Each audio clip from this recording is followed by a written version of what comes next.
sueños de millones de personas despertar. Les arrebataron su última esperanza, volver a soñar. Nos estamos destruyendo, es la gran realidad. Con tanta hipocresía, falsedad y crueldad.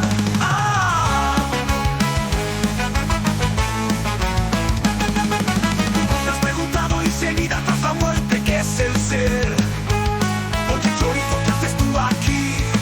No queremos ver tu cara. Politicucho de la alta sociedad, lleno de mediocridad. Imagina por un momento que somos libres como el viento, que todo esto que me invento, que se hace cierto en un momento.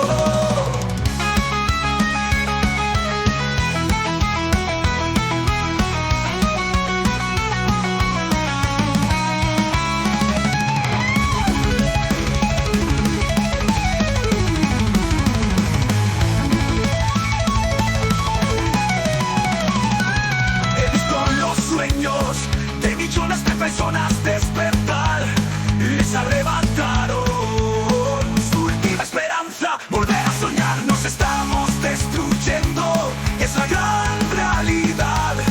Con tanta hipocresía, falsedad y crueldad.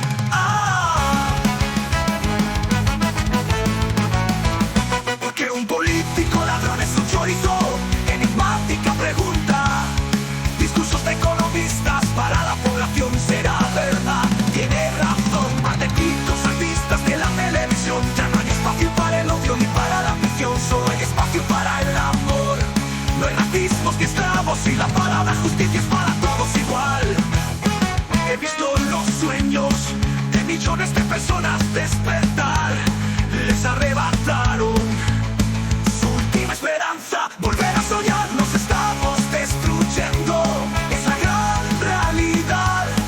Con tanta hipocresía, falsedad y crueldad.